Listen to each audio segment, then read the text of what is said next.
Good afternoon, CFM. It's Coach Matt with our Monday workout. Let's get to the warm-up. We're gonna go 2 rounds through. Everybody start at one end or the other. We're gonna do 6 total shuttle runs or down and back 3 times. Just light, easy jog. On the next 2, we're gonna go down with a high knees. So try to get your knee up above your hip and try to snap between those positions, right? So fast feet, high knees on the way down, on the way back, butt kick. So try to raise your knee and pull your heel towards your butt on the way back. The next one is going to be broad jumps on the way down and crab walks on the way back. So when you do your broad jumps, they don't have to be super long, but I would like for you to control the landing. So swing your arms back, jump, land and control, reset, jump, land and control, reset, and on the way back, crab walk. So just feet on the ground, hands on the ground, and keep your butt off the ground. You can go forward, or you can go backward. You can go round 1 forward, round 2 backward, whatever you like to do on that. Next exercise is a little bit of joint prep and stretch, right? So front foot elevated on a plate and split squat. So I'm in my split stance, lunge width stance. And I'm gonna start with this front leg straight. So I'm kind of behind the plate, and then I'm gonna push forward and down, getting my knee as far forward of my toe as I can, stretching that Achilles and the heel cord, as well as the patella tendon and the hip flexor on the back leg, and then push back and up, forward and down, back and up. If you'd like to add some weight on the second round, you may do that as well. The last one is a barbell good morning squat. So I've got my bar in the rack, but you can just pick it up off the ground if you want to. So behind the neck, and then start in my squat width stance, right? So belly nice and tight, hinge forward, pull that chest up. All right, my knees are mostly straight here, but just slightly bent, and then I'm gonna pivot down into the bottom of the squat and stand. Good morning squat, okay? And that is our warm-up sequence.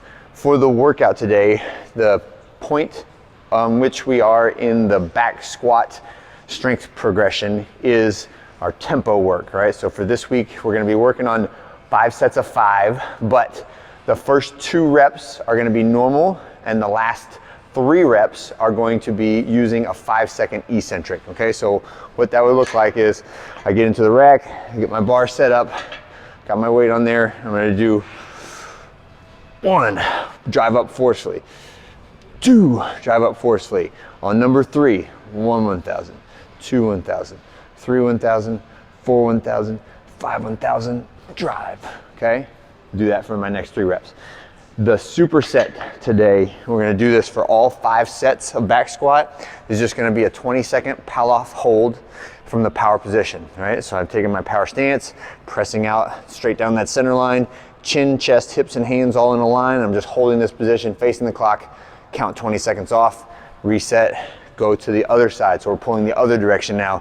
Same power stance, same exact position, just tension in the opposite direction. Chin, chest, hips, and hands, 20 seconds, and then relax, right? It should not cost you too much energy, but it's a really good anti-rotation core exercise, right? When you get finished with that, we can take the weight down significantly, all right? Because we're gonna be doing some jumping squats, but still using the bar, right? So we're in the same back squat position. The conditioning today is, we'll call it drop sets, call it a cash out. Is it for time? Yes. Is it for max reps? Yes. So it's a little combination of both. So what I would like for you to do is look at the intent of the workout rather than sort of the metrics of the workout, right? The intent is to get large, unbroken, fast, explosive jumps, or large sets of fast, unbroken jumps. And then when you need a rest, you put the bar back in control, and then you go do your accessory set, and then immediately back to the bar, right? So do I want your legs burning? Yes. Do I want your heart rate up? Yes. Do I want you to use good technique? Yes. Do I want you to push yourself? Yes. So these are ones where, and I hope you've seen this as a theme, is like, I want you to not try to game out the workout to get the best score on the leaderboard. I want you to try to get the best internal effect on your muscles and your cardiovascular system and your stamina, right?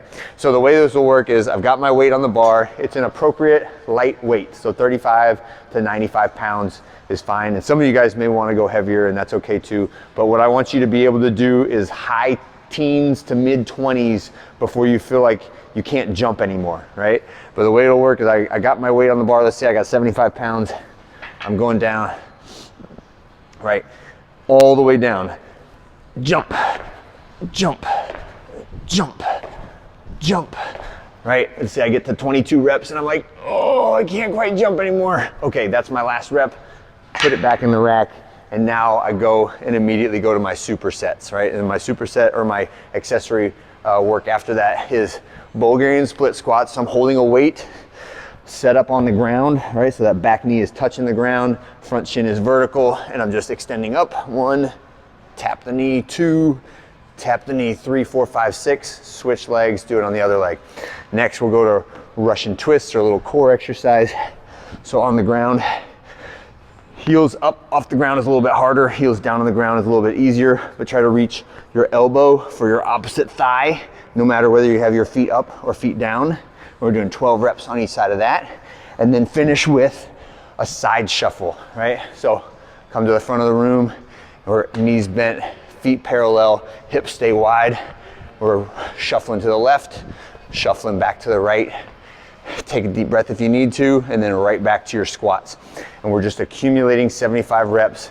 It will be on a clock, right? So I want you to try to think about doing the entire thing with as minimal transitions as possible, but take whatever breathing breaks you need in order to not use bad technique on the jumps.